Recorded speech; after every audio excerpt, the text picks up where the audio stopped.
Começando mais um Fala AgroInsper, o podcast oficial do AgroInsper. Hoje com um convidado super especial, o Bion da Ocoff, diretor executivo das operações da empresa. Seja muito bem-vindo, Bion. Muito obrigado. Obrigado pelo convite. Um prazer o bate-papo aqui com vocês do AgroInsper. Não, muito legal. O Bion, para começar esse bate-papo, eu queria que você me contasse mais sobre a Ocoff, que ela é uma empresa, apesar de parecer nova, ela tem uma história muito antiga. Então eu queria que você contasse um pouco da trajetória da empresa e como foi essa evolução até chegar no patamar atual. Legal. Ó, antes de falar um pouco da empresa, eu vou falar como que eu comecei no café. Perfeito. Vou começar a história um pouquinho antes, Sim. que é bacana. Eu, na verdade, eu não tenho uma formação em... Às vezes o pessoal pergunta, pô, você tem uma formação em agronomia, né? O que você faz? Na verdade, eu sou da área de negócio. Mas eu iniciei na área de tradução. Né? Minha primeira formação foi tradução. Uhum. E não tem nada a ver com café. Né? Não tem nada a ver com café. Eu fiz letras, na verdade. Sim. Então, depois que eu terminei essa minha primeira formação, eu já fui trabalhar com café. Né? Passei por uma financeira, algo mais rápido assim. Mas logo depois fui trabalhar com café por causa do inglês. Sim. Né? É uma empresa renomada no mercado de café, a Ipanema Coffees, que é referência, né? E foi uma das pioneiras na produção de cafés especiais no Brasil e referência até hoje. E eu fui trabalhar na área comercial, e é uma empresa focada na produção e exportação de cafés especiais. E era justamente para ter esse contato com os clientes do mercado externo. Então foi uma experiência muito bacana. Né? E aí eu comecei a me envolver mais com o café. Então foi por aí que começou a minha história. E esse envolvimento depois com negócios e com o comércio exterior foi aonde eu depois mudei um pouquinho o curso da minha formação, da minha carreira, e fui para a área de negócios. E fiz uma segunda formação em comércio exterior. Depois em agronegócios e outras especializações em business também. E por aí a gente segue. Certo. E na Ocoff, eu estou lá há acho que 7 anos. 7 anos. Tá? 7 anos. É muito interessante a história da Ocoff. É uma empresa familiar, né, até hoje. Então, é uma empresa que, na verdade, a família, na verdade, né, ela está envolvida com o café desde o início. Vou pegar um gancho um pouquinho mais atrás, tá? Eu vou conectando as histórias aqui para ficar mais interessante. Assim, é um bate-papo, você faz A gente faz um parêntese aqui. Antes de falar um pouco da Ocoff, depois a gente vai explorar bastante esse assunto. Mas pegando um gancho também para falar da história do café, né? Claro. Que eu acho bacana a gente falar da história do café e dessa relação que o café tem com o Brasil, tá? E vai conectar com essa história da Ocoff também. O café, ele tem origem na África, tá? Então ele vem, basicamente, ele vem da Etiópia, tá? A gente já tem relatos aí de consumo de café, aproximadamente aí depois de 500 anos depois de Cristo.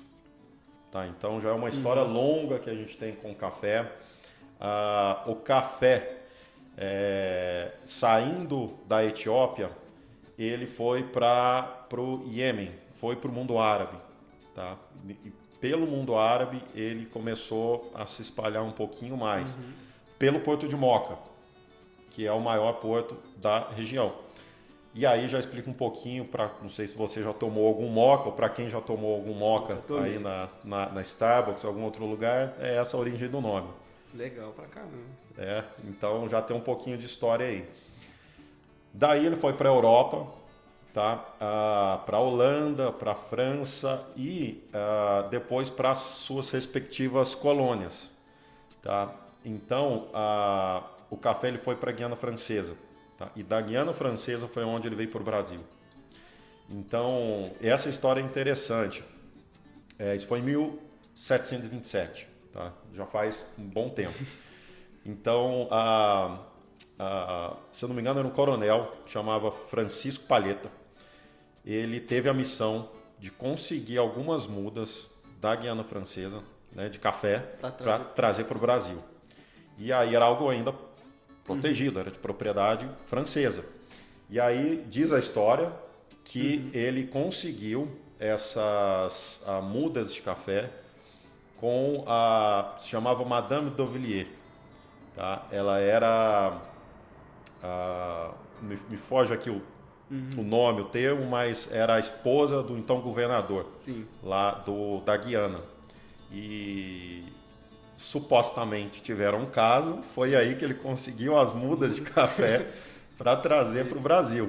Então, assim, a história começou mais ou menos por aí. E o café, quando ele veio para o Brasil, ele foi plantado no Pará e depois ele foi descendo. Passou pelo Nordeste e se adaptou no Sudeste.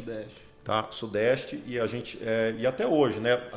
Anteriormente tinha um parque produtivo grande no Paraná, né? E depois da geada que aconteceu na década de 70, os plantios migraram um pouquinho mais para o norte. Então a gente tem hoje como principais produtores aí Minas, São Paulo, Espírito Santo, alguns dos estados onde tem a maior produção de café no Brasil.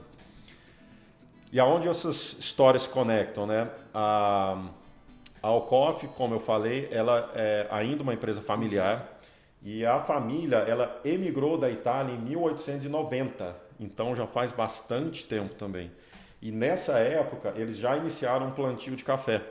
Naquela mesma propriedade que a gente visitou? Numa cidade vizinha, é uma cidade de Brodowski, que é próximo a Pedregulho. Sim. Né? A Alcoff ela fica em Pedregulho, que é próximo a Franca, que fica ali na região de Ribeirão Preto. Sim. Tá? Então, já tem uma longa história com café. Então, desde 1890 já tem essa relação com café. Em 1940, se eu não me engano, foi o início das propriedades em Pedregulho.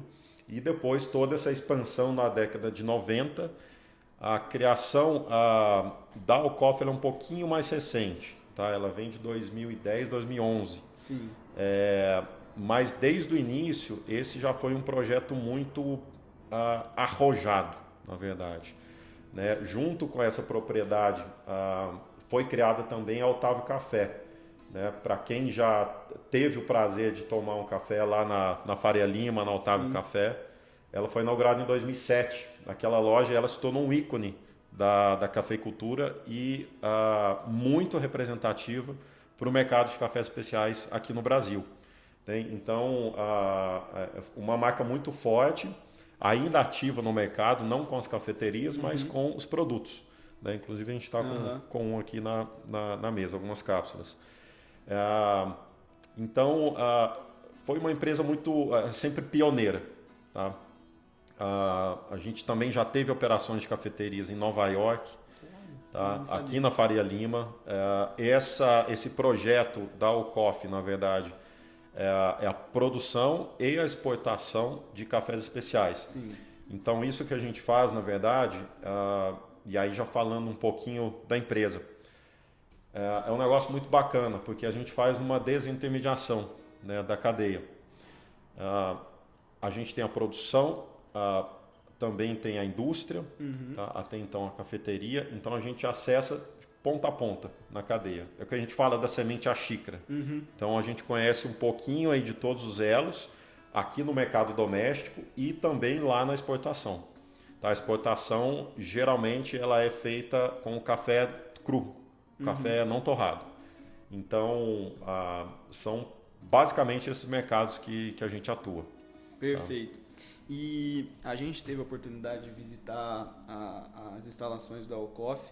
E muita gente, que nem eu, não conhecia e não sabia diferenciar os tipos de cafés.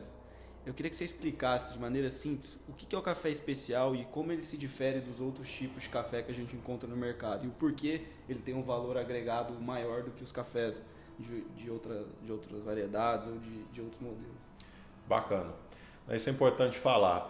O mercado de cafés especiais ele é muito desenvolvido em alguns países e outros ele é mais recente, tá? Que é o caso do Brasil, inclusive. né? O mercado de cafés especiais no Brasil ele começou na década de 90. Tá? Então é uma história mais recente do que acontece com outros países. Mas o café especial em si ele começou na década de 70. Tá? Foi, se eu não me engano, próximo do surgimento aí das primeiras lojas da Starbucks, que foi na década de 70.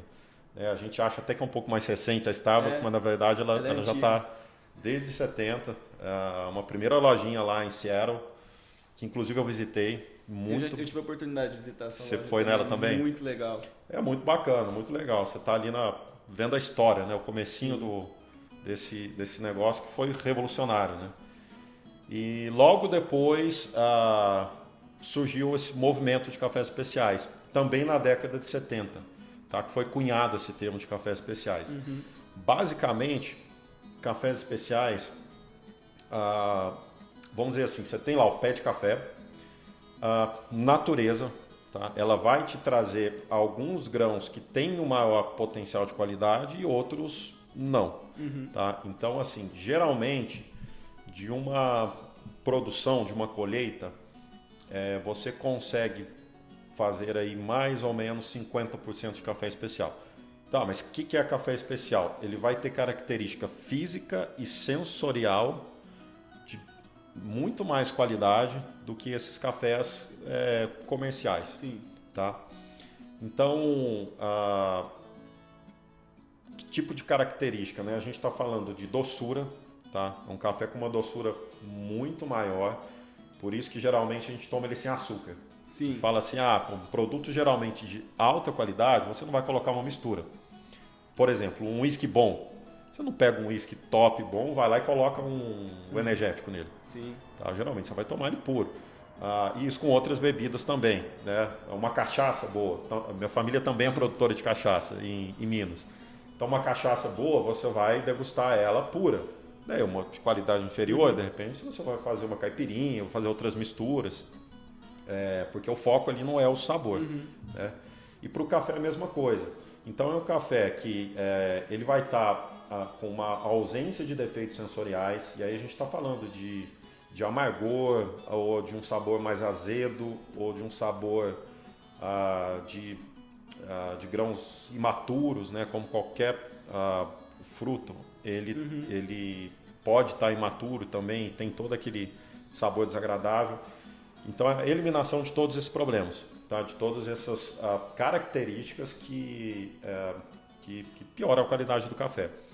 Então, no final de todo o processo, a gente tem um café que ele foi provado várias vezes sensorialmente e fisicamente ele está separado, pelo menos por tamanho, por peso e por cor. Tá? E aí você fala o seguinte, mas o que influencia isso? Geralmente os grãos maiores, eles foram mais bem formados, mais bem desenvolvidos e têm maior potencial de qualidade também. Tá? E geralmente os defeitos, eles são menores. Então eles terminam se misturando um pouquinho ali com grãos menores.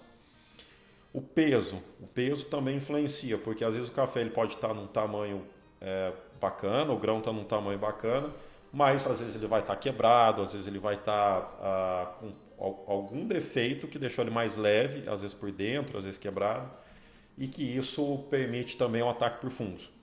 Tá? Então, potencialmente também ele vai perder qualidade. E a mesma coisa por cor. Ele pode ser um grão que está num tamanho bacana, ele está num peso bacana, mas imagina que ele é um grão preto. Ele foi totalmente atacado por fungo. E ele vai impactar o sabor do café também. Aquele gosto, às vezes, desagradável que a gente sente, é algum problema desse tipo. Além disso, a gente tem os cafés imaturos, tá? E os cafés que a gente chama de varrição, são aqueles que caíram no chão, depois a gente passa recolhendo eles, e eles também ficam com sabor, às vezes, de terra mesmo. Tá? Então, a eliminação de todos esses problemas, você tem um café de altíssima qualidade. E lógico que isso é através de vários processos, vários fatores. Vocês estiveram lá na fazenda, puderam ver um pouquinho do que a gente faz lá. Né? Para quem não teve a oportunidade lá, a gente conseguiu ver que desde o plantio, a colheita e levar esse grão para a área industrial, todas essas fases elas contêm algum tipo de processo de seleção para poder apurar os melhores grãos. Até tinha uma máquina lá que eu me lembro bem, o grão ele escorria e a máquina ia meio que chutando os grãos que não tinham o padrão adequado e selecionando os melhores grãos. Então, dentro da fábrica já tinha uma tecnologia de alto nível para investir num café de qualidade altíssima. Justamente, e eu acho que esse é um dos pontos-chave, né, que a gente tem lá na fazenda. Eu foco sempre muito em gestão. Tá? Geralmente a gente vê algumas propriedades, até em nível familiar mesmo, que ainda não estão profissionalizadas. Tá? Lá a gente faz justamente o foco muito profissional em gestão. Tá? Tentar trazer as melhores práticas, não só agronômicas, mas também para gestão de negócio. Sim. Então, pegando o gancho aqui, falando um pouquinho do nosso modelo de negócio, né, que eu acho que é diferente do comum, do que a gente vê em algumas fazendas. Primeiro ponto, né, a gente fez todo esse ajuste de produção para conseguir produzir cafés especiais. Tá? Porque se você fizer o normal, vai ser um café comercial, às vezes até um café fino, mas não é um café especial de alto nível. Mas isso é só o produto, né? Então, não adianta você ter prática agronômica ou de pós-colheita e depois você não ter mercado para isso ou como acessar o mercado.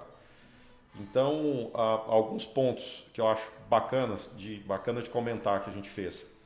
Primeiro ponto, geralmente a produção em uma fazenda é aquilo que a natureza vai entregar. Então, está lá na árvore, está lá na planta, está no momento de colher, colhe-se o café e vende para uma cooperativa. Sim. Isso é um modelo comum. Como que a gente fez? A gente fez o contrário. A gente fez não de dentro para fora esse processo. A gente fez de fora para dentro. Então, a gente entende qual que é a demanda de mercado e aí, vendo essa demanda, a gente adapta a nossa produção, tá, para justamente produzir aquilo que tem maior demanda para o mercado. Lógico, tem uma limitação que é aquilo que está na árvore. Tá? Eu não consigo, por exemplo, o mercado quer A e a árvore está entregando Z. Não tem Está muito longe. Mas às vezes eu consigo ajustar até no meio do caminho, um pouco para lá, um pouco para cá, a produção. Né? A gente tem, por exemplo, alguns dos processamentos que a gente chama de café natural, café descascado, cafés despolpados. Então, esse você tem uma margem de manobra, período de colheita e processamento, que você produz um pouco mais de alguns produtos, um pouco menos de alguns produtos, já ajustando à demanda que a gente identificou no mercado. Tá? Então, acho que isso é um primeiro diferencial. Um segundo ponto, que a gente criou alguns padrões de qualidade. Então, ao longo das safras, a gente sempre vai conseguir entregar aquele mesmo padrão de qualidade. Lembrando que produtos naturais, geralmente, ele tem uma oscilação, né, de uma safra para outra. E o que a gente faz é fazer uma seleção muito criteriosa mesmo, muito minuciosa, para conseguir sempre pegar aquele lote específico e encaixar no padrão. Aquele talhão que tem uma tendência a produzir um melhor café ou um melhor grão, vocês conseguem adaptar isso para entregar para o mercado o que ele precisa. É basicamente isso. Basicamente isso. E dentro daquele talhão, a gente pegar todo aquele café e separar todo ele dentro dos nossos padrões. É como você tem X padrões, pego aquele café, olho para os nossos padrões e falo, essa parcela eu consigo encaixar aqui, essa eu consigo encaixar aqui, e essa vai ser uma parcela de menor qualidade, e aí ela não vai entrar nos padrões que vão ser comercializados como cafés especiais. Entendi. Então, esse é um ajuste em termos de match, tá? De produção e mercado. Todos os processos, como eu falei, agronômicos e de pós-colheita, e o controle de qualidade também dentro da fazenda, tá? Porque a gente está lidando com clientes de vários países. Sim. Então, cada país tem uma demanda diferente, um perfil de produto, qualidade um pouquinho diferente. Se você não tiver um controle de qualidade dentro da fazenda para entender esse nível de detalhamento, é difícil acessar esse mercado também. Então, o processo produtivo ele é todo adaptado, tá? Pensando nisso. A gente tem um departamento de marketing também dentro da fazenda. Tá? Muito então, bom. Isso é diferente também. É até algo que eu queria comentar. Você comentou sobre os mercados internacionais e um dos focos da Ocoff é realmente exportação, né? Isso. Eles exportam cafés especiais. E uma das demandas do mercado internacional hoje, quando se fala em produtos commodities ou produtos brasileiros, é a questão ambiental, ESG. E vocês têm uma propaganda, um marketing muito forte relacionado a isso. E estando dentro das operações de vocês, você consegue ver que realmente são diferenciais que agregam muito valor. Se você pudesse comentar o porquê que a marca faz isso e quais são os caminhos que ela busca percorrer para chegar nesse nível de excelência e de processo, tudo que leva ela a conseguir acessar esses mercados. Bacana. Bom, é um tema que está muito em alta, né? É um termo que está muito em alta, mas é algo que eu diria que por essência a gente já pratica há muito tempo, tá, na fazenda. A gente conseguiu, dentro do nosso mercado, a gente tem as nossas certificações, tá? E a gente conseguiu um nível mais alto de certificação há alguns anos atrás, em uma das certificadoras, que significa o seguinte: se a gente somar aí todas as culturas, não só café, tá, que são certificados, tinham menos de 20 fazendas no mundo que atingiram esse nível máximo. Tá? E de café eram 2 ou 3, se eu não me engano.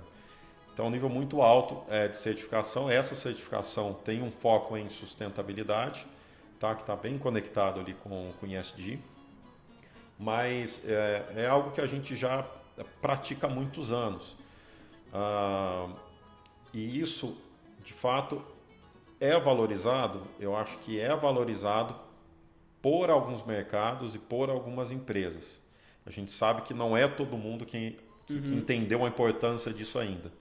Então eu falo o seguinte: o desafio é a gente faz um trabalho que tem uma agregação de valor muito bacana. Então não adianta eu pegar esse café e entregar na mão errada.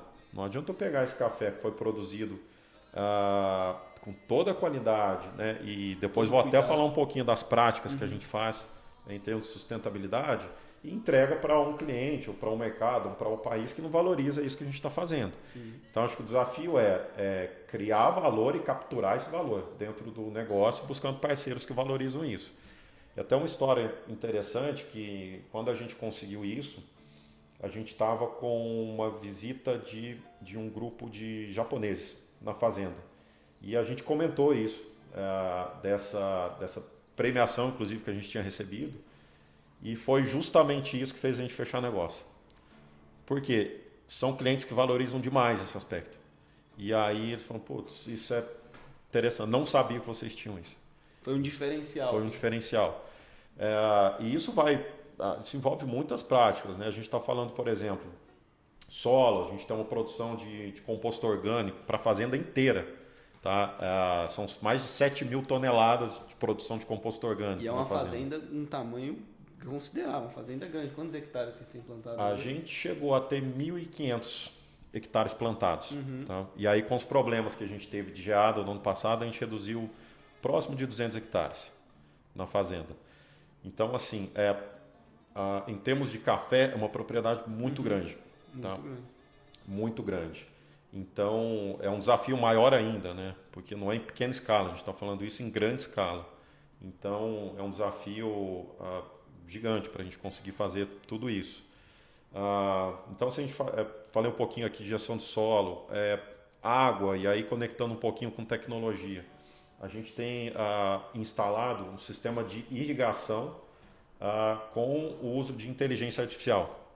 Então, esse sistema ele faz a medição de água no solo e já uma recomendação de aplicação de irrigação para aquelas áreas. Você economiza água e, consequentemente, melhor para o meio ambiente, e ao mesmo tempo você consegue trazer para a sua gestão uma redução de custo muito considerável. E esse eu acho um aspecto muito importante, porque geralmente quando falo em sustentabilidade, assim, pelo menos parte das empresas pensam só em gastos. Sim. Vou gastar com aquilo, vou gastar com ambiental, vou gastar com pessoas, vou gastar... Então, vê aquilo como um passivo. Sim. Tá? E não como uma maneira de encontrar formas de rentabilizar ainda mais o seu negócio. Com certeza. Né? Eu acho que tem dois aspectos. Você, tendo esses gastos, né, você pode ter um ganho de imagem e talvez capturar um valor em cima disso. Sim. Eu não vejo assim. Eu vejo que se você consegue trabalhar otimizando o uso dos seus recursos, e isso geralmente significa redução, você traz um menor impacto, maior retorno, melhora a imagem e faz isso de verdade. Não é só propaganda, né? Isso é o que o agro muitas vezes faz e muita gente às vezes não percebe, né? Justamente. Falando um pouquinho de operação de máquinas, tá? A gente tem um sistema de monitoramento de máquinas na fazenda. Tá? Isso roda para 100% dos equipamentos. Quando a gente instalou esse sistema, colocando aqui números mais simples, tá? Se a gente tem lá até 100% do tempo do operador, 10% é o tempo de deslocamento para ele chegar no local de trabalho, talvez 10% para ele retornar. Sobra 80% de produtividade, que seria o nível máximo de produtividade, que se ele trabalhasse durante todo o período, descontado o período o intervalo de almoço, ali de lanche. Ele tem 80% do tempo para estar produtivo trabalhando. Quando a gente instalou esse sistema, a gente estava com 40%. A gente descobriu que a gente estava com 40% de produtividade. Ou seja, de 40 até 80, a gente estava na metade do que poderia estar. Então, poderia ter uma melhora de 40%, né, ou 50%, né, em cima desse 80%. Hoje, a gente já está em 73%. Ou seja, um salto muito grande por conta de um investimento em uma tecnologia que te mostrava isso que você não estava conseguindo enxergar antes. Não consegui enxergar. De fato, você não enxerga. E hoje, eu não sei se você lembra, quando a gente foi lá na fazenda, tem um telão gigante. A gente tem todas as máquinas em tempo real, tá? E tudo que ela fez ao longo do dia. Redução de máquinas, redução de consumo de diesel, então redução de gastos tremendo. Todos os operadores recebendo por produtividade. Então, hoje a gente consegue fazer essa medição e remunerar por produtividade. E isso a gente faz para praticamente todas as funções na fazenda. A gente consegue fazer a remuneração baseada em produtividade. Então, assim, a meritocracia, tá? Então aquele que está entregando mais, que está entregando melhor, recebe mais ainda. Tá? Redução de máquinas, redução de consumo de diesel, redução de consumo de água. A gente instalou uma outra tecnologia também, que a gente tem uma expectativa de redução de água e para aumento de produtividade já foi muito bom. Que é naquela planta, a hora que o café chega, que tem... Um magnetizador. Isso. Ele faz uma reorganização molecular da água. Tá? Então é como se a água conseguisse penetrar melhor na planta. E com isso você exige menos água. Sim, tá? Muito legal. Então, assim, é o uso de tecnologia reduzindo, né, o uso dos recursos. Então, isso é sustentabilidade. Quando a gente fala de sustentabilidade, tem um tripé econômico, a gente não pode esquecer disso. Foi até algo que foi um senso meio comum de todos os lugares que a gente visitou, é que você mirando na rentabilidade, você acaba chegando na sustentabilidade de alguma forma, porque elas estão muito conectadas e toda vez que você consegue diminuir o uso do teu recurso, foi o que você falou, você consegue aumentar a tua eficiência e o negócio prospera. Acho que outro ponto que é muito importante ser comentado, o Bion, é a questão do Brasil conseguir agregar valor à sua produção. Porque nós somos muito fortes em produzir commodities e exportar essas commodities para o exterior. Mas quando se fala em agregar valor via, por exemplo, criação de um produto como esse, que tem um valor agregado bem maior, nós deixamos um pouco a desejar. Queria entender como é que a Ocoff conseguiu trabalhar isso e desenvolver esse modelo de negócio que consegue gerar para a produção um valor agregado muito maior e, consequentemente, consegue acessar melhores mercados e ter melhores condições. Como é que foi esse processo? Olha, eu vejo isso desde o início. Tá? Eu acho que é o pioneirismo da família, desde a fundação do negócio, já tinha essa visão. Então, eu vejo o seguinte, a agregação de valor, eu comentei um pouquinho dos processos de qualidade. Tá? Então, a gente tem um primeiro ponto que eu acho que é um diferencial, já é a agregação de valor, pensando num produto de maior qualidade. Um segundo ponto, tá? E falando de café não torrado por enquanto, né? Depois a gente ainda avança na cadeia. Um segundo ponto, que é a desintermediação, tá? É a gente acessar o mercado externo direto. Sem o intermediador. Sem o intermediador e buscando aqueles players que fazem sentido para o nosso café. Então, eu acho que isso já traz uma agregação de valor muito relevante, tá? Comparado a uma fazenda comum. Sim. Tá? Então, a gente está falando aí, pelo menos, a gente está falando entre 20% talvez 30% de aumento em receita, tá? Por esse modelo de negócio. Falando em qualidade, desintermediação e a seção do mercado externo naqueles players que fazem sentido para a gente. Tá? Então isso já cria um diferencial muito bacana, falando ainda de café cru. Tá? Saca exportada,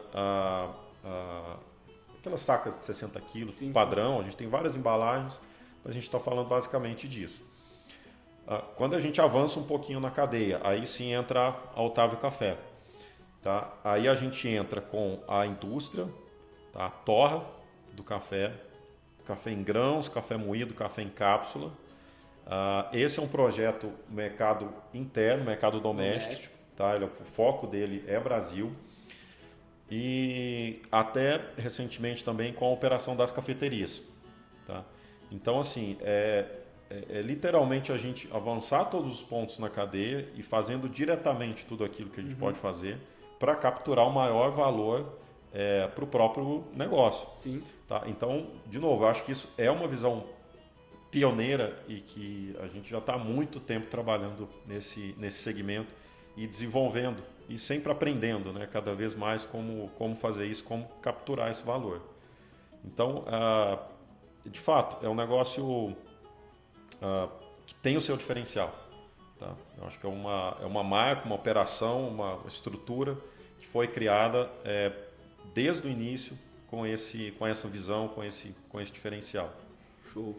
E me conta mais sobre quem são a gente falou bastante sobre mercado externo.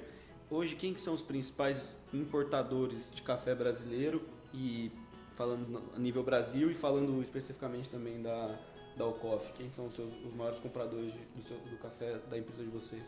Certo. Bom, acho que vale notar que o Brasil é o maior produtor, tá? Maior exportador e o segundo maior mercado consumidor a nível mundo. Tá? Eu às vezes até duvido que é o segundo, costumo falar que é o primeiro, está quase lá. Tá? Os países que mais importam café brasileiro, a gente tem Estados Unidos, né? Se a gente somar ali a União Europeia, são 2 mercados maduros, mercados grandes, Japão também, tá? E a gente tem exportação para esses países, mas, por exemplo, o maior volume que a nível de mercado iria para os Estados Unidos ou até para alguns países da Europa, não é o nosso caso. Tá? Então, o maior volume nosso hoje, ele vai para a Ásia. Tá? A gente vai para a Ásia e um dos principais países que a gente comercializa o café hoje em dia é o Japão. Legal. Então, é um mercado maduro, é um mercado bem desenvolvido em termos de qualidade. A qualidade base do mercado japonês é muito boa e eles valorizam tudo aquilo que a gente faz e, lógico, além de outros mercados que a gente também acessa. Tá? Mas em termos de volume, a gente tem um volume muito bacana para Japão. A gente também tem vendas para Estados Unidos, Canadá, vários países da Europa também. Grécia é um mercado que a gente também tem uma parceria muito bacana já há muito tempo. Coreia, Taiwan, Austrália também é um mercado excelente em termos de qualidade. Mercado muito desenvolvido em termos de cafés especiais, muito bacana também, a gente tem uma parceria. Nova Zelândia, então assim, está bem distribuído. O que é legal é perceber que uma fazenda que é localizada no interior do estado de São Paulo, na região de Alta Mogiana, ela consegue produzir um produto de uma qualidade altíssima e isso ser reconhecido por mercados internacionais e o produto chegar nas prateleiras, por exemplo, do supermercado lá do outro lado do mundo, no Japão, nos Estados Unidos, na Grécia. E, então isso mostra a força do agro brasileiro e que tem que ser valorizado, né? E antes de encerrar aqui, queria agradecer o Bion pela presença, por estar disponível aí. Para quem não sabe, nós visitamos a Ocoff lá na sua sede, na nossa expedição. O Bion nos recebeu lá, fizemos um tour na fazenda, conhecemos todas as etapas, a maioria das etapas do processo produtivo do café, desde das lavouras até onde o café fica armazenado, onde ele é processado na indústria. Tivemos a oportunidade de ver de perto a máquina que faz as cápsulas que depois são distribuídas e vendidas dentro dos mercados. Então eu queria agradecer demais você por estar aqui e também falar para você contar para o pessoal onde que eles vão encontrar o Octavio Café para poder comprar, que é muito bom, qualidade excepcional, um produto muito diferenciado. Bom, bacana. E foi engraçado que na hora que eu cheguei aqui eu falei, tem café bom para tomar? Eles estavam com o Octavio Café aqui, então aí ficou tudo resolvido. Falei, agora a gente pode conversar. Muito bom. Ó, aqui a gente está falando aqui de São Paulo, mas nas principais redes vocês conseguem encontrar, tá? Então as principais redes de São Paulo e fora de São Paulo também, vocês encontram o Octavio Café fácil. E se não encontrar, coloca na caixinha lá de sugestão, de reclamação pedindo Octavio Café. Que o Bion vai atrás e traz o café. Vai atrás e coloca o café lá. É isso aí, esse foi o episódio com o Bion da Ocoff. Muito obrigado por ter assistido até aqui. Boa tarde. Valeu, pessoal.